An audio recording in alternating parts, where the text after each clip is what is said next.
Hello किसान भाइयों, राम राम। कैसे हो सभी? उम्मीद करता हूँ आप सभी बहुत अच्छे होंगे।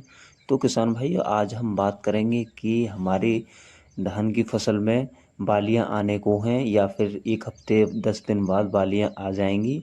तो उसमें हमें अब किस प्रकार की कीटनाशक, किस तरीके की दवाई का इस्तेमाल करना होगा, जो कि हमारी बालियाँ स्वच्छ, शुद्ध और लंबी बालियाँ देखने को मिलें किसान साथियों। और बालियों में आने वाले धान ठोस और लंबा चावल देखने को मिले किसान साथियों। तो किसान साथियों, इन सभी बातों के बारे में आज हम विस्तार से चर्चा करने वाले हैं। तो किसान साथियों, वीडियो को बिल्कुल भी स्किप नहीं करना है। और हाँ, जो भी किसान साथी हमारे इस वीडियो पर नए जुड़े हुए हैं, उन किसान साथियों से विशेषकर अनुरोध है कि इस चैनल को सब्सक्राइब कर लें और बेल आइकन को भी दबा लें किसान साथियों, क्योंकि इस तरीके की हम वीडियो लाते रहते हैं और फ़ायदेमंद रहती हैं किसान साथियों। तो किसान साथियों, चलते हैं, वीडियो को स्टार्ट करते हैं। तो किसान साथियों, अब हमारे खेत में जो धान की फसल है वो बालियां आने को है या अपने गोब के अंदर हैं बालियां, तो हमें किस प्रकार की स्प्रे हमें करना होगा। और यानी कि ये स्टेज ऐसी होती है कि हमारी जो बालियां होती हैं बहुत मुलायम और कोमल होती हैं, जिनमें कीटों का प्रकोप अत्यधिक देखने को मिल जाता है और हमारे लिए नुकसान उठाना पड़ता है किसान साथियों। तो हमारे लिए हमें स्प्रे उससे पहले क्या करना चाहिए, जो कि पौधे की रोग प्रतिरोधकता क्षमता बढ़ जाए और कीटों से हमारा जो धान है वो बच जाए किसान साथियों।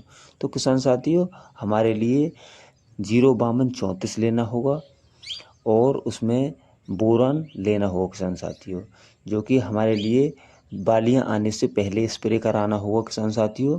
तो 05234 इसमें 0% नाइट्रोजन होता है और फास्फोरस की मात्रा 52% और 34% पोटेशियम यानी पोटास की मात्रा होती है, जो कि फसल के लिए, धान की फसल के लिए बालियों से पहले पोटास अत्यधिक लाभकारी साबित होती है किसान साथियों। तो किसान साथियों, इसकी जो मात्रा हमें एनपीके की लेनी होगी 1 किलोग्राम प्रति एकड़ के हिसाब से लेनी होगी और 100 ग्राम बोरान की मात्रा लेनी होगी किसान साथियों। इन सभी को 1 एकड़ में आपको स्प्रे करा देना है और 200 से 250 लीटर पानी में इसे कराना हो किसान साथियों। तो किसान साथियों, अब हम बात कर लेते हैं कि हमारे लिए जो स्प्रे है दूसरी, वो हमें कौन सी लेनी होगी। अब बात कर लेते हैं कि हमारे खेत में अगर ब्लाइट यानी शीत ब्लाइट का रोग है या आने वाला है, या हमारे लिए उससे पहले स्प्रे लगा देना है, जो कि हमारे खेत में इसका प्रकोप आए ना। तो किसान साथियों, शीत ब्लाइट रोग, हल्दी रोग जो भी आपके खेत में आता है या किसान साथियों आने के चांसेस रहते हैं, तो हमारे लिए उसके रोकथाम के लिए हमें स्प्रे कराना है। तो हमें क्या कराना हो किसान साथियों, जो कि खेत में स्प्रे से पूरी तरीके से रुकावट हो जाए। तो किसान साथियों, हमारे लिए लेना होगा पिकॉक्सी स्ट्रोबिन 7% में आता है, प्लस इसी में ही ट्रोपिकोनाजोल 12% होता है किसान साथियों। तो हमारे लिए ये 200 लीटर पानी में 1 एकड़ में लगा देना है किसान साथियों।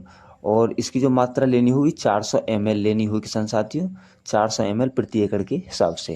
तो किसान साथियों, इसे लगाने के बाद में हमारा जो रोग है वो पूरी तरीके से रुकावट हो जाती है किसान साथियों, वो यानी कि ये दवा आने नहीं देगी बिल्कुल भी। तो किसान साथियों, अब अन्य दवाई लगानी है हमारे लिए, इसे ना लगा करके दूसरी दवाई का इस्तेमाल अगर हम करते हैं, तो हम ट्राइफ्लॉक्सी स्ट्रोबिन 25% में आता है किसान साथियों, और इसी में है प्लस टेबुकोनाजोल 50% में होता है किसान साथियों। तो इसके लिए हम 80 ग्राम प्रति एकड़ के हिसाब से लगा सकते हैं 200 से 250 लीटर पानी में किसान साथियों। इसे भी लगाने के बाद में हमें शीत ब्लाइट जैसी बीमारी और हल्दी रोग जो होता है, जो हमारे खेत में आने के बाद में रुकने के बहुत कम चांसेस होते हैं किसान साथियों, ऐसी बीमारियों से हमें निजात मिल सकता है किसान साथियों। तो किसान साथियों, अगर आप इन स्प्रेयों को करते हैं तो हमारे लिए पूर्ण तरीके से रिजल्ट मिलते हैं और काफ़ी अच्छे फ़ायदे इसके देखने को मिलते हैं किसान साथियों। यानी कि कल्ले फुटाव और 05234 हम लगाते हैं, कल्ले फुटाव हमारे खेत में बन चुके होते हैं, जो बालियाँ हमारी होती हैं उसमें गमोद अवस्था में, तो किसान साथियों वो अच्छी तरीके से निकल आती हैं और धान लंबा होगा, ठोस होगा, यानी कि किसान साथियों चावल की जो लंबाई होगी वो अच्छी खासी होगी अगर हम इन स्प्रे को करा देते हैं किसान साथियों। तो किसान साथियों आज की ये जानकारी आपके लिए कैसी लगी कमेंट बॉक्स में ज़रूर बताना है, और अगले किस टॉपिक पर मुझे वीडियो बनानी चाहिए ये भी आपको कमेंट बॉक्स में बता देना है किसान साथियों। वहीं मिलते हैं किसी अगली वीडियो नई तरीके के साथ में। जय हिंद, वंदे मातरम, जय जवान जय किसान।